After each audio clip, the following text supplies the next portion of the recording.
All right, let's get right into it. We're going to pull back the curtain on a grammatical secret that honestly reveals something pretty profound about how our brains and language work together. Think of it like a little puzzle that, once you see the solution, kind of changes how you look at communication itself. You know that feeling, right? Someone says something and it just kind of hangs there. You might think, did they forget to finish their thought? But the weird thing is, you know exactly what they meant. Well, what if I told you that's not always a mistake? In some languages, it's a feature, not a bug. Okay, so let's look at a classic example from Mandarin Chinese. You might hear someone say, 我吃了. Now, 我means I. 吃means to eat. And that little word la at the end just tells you the action is complete. Seems simple enough. So translated, it means I ate. But wait a minute. If you're an English speaker, your brain is probably screaming, ate what? Did you eat the sandwich? Did you eat dinner? The object, the what, is just gone. And yet, for hundreds of millions of people, this is a totally complete thought. So what on earth is going on here? And this is where it gets really cool. This isn't a grammatical error. Not at all. It's actually a little window into the incredible efficiency of language. So today, we're going to solve this mystery and figure out how a sentence with missing pieces can actually be perfectly whole. All right, so the solution to this puzzle, the name for this phenomenon that linguists get really excited about, it's called the implicit object. The idea is actually pretty intuitive. An implicit object is basically an invisible word. It's not spoken out loud, but both the speaker and the listener know it's there. You can think of it as a brilliant shortcut that our brains use to make conversations way faster and smoother. But that's the real question, isn't it? If the word isn't actually there, how do our brains just magically fill in the blank? I mean, this isn't mind reading. It's actually a super sophisticated process we all do without even thinking about it. Well, it turns out our ability to understand these invisible words really rests on three powerful ideas. Three pillars of understanding, you could say.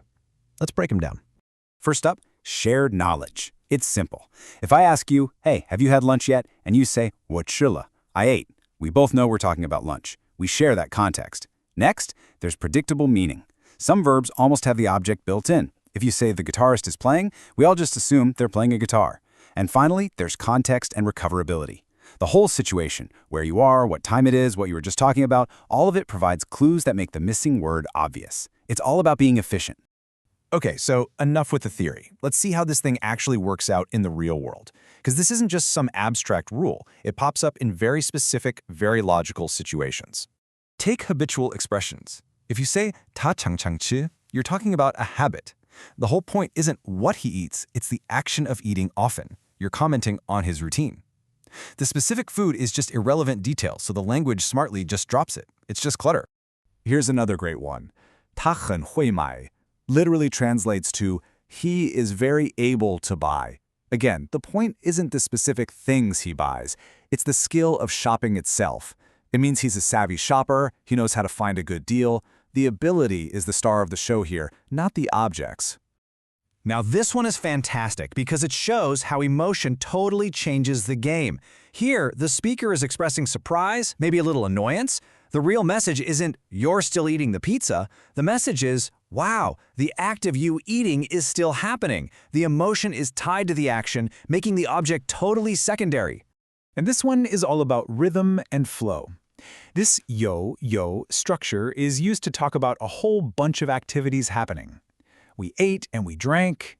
It paints a picture of a busy, fun atmosphere at a party. To stop and list every single thing you ate and drank would just kill the vibe. And hey, don't just take my word for it. This isn't some casual thing people have noticed.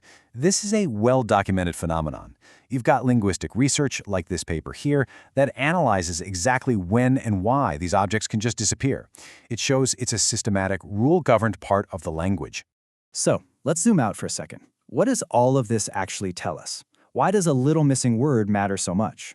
Well, the big takeaway is this. What looks like an unfinished sentence isn't broken at all. In fact, it's this beautiful handshake between the structure of a language and the power of our minds. The language trusts us, the listeners, to fill in the gaps, and our brains do it in a split second. You know, this isn't about making language simpler. It's actually about making it smarter. It's a system that has evolved to focus on what's really important in a given moment, whether that's a habit, an emotion, or a skill, and it just trims away the rest. It shows a really deep intelligence that's baked right into the grammar. And that leaves us with a final thought to chew on.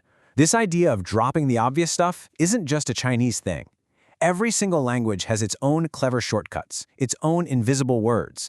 So the next time you're having a conversation, try to listen for what's not being said, but is still perfectly understood.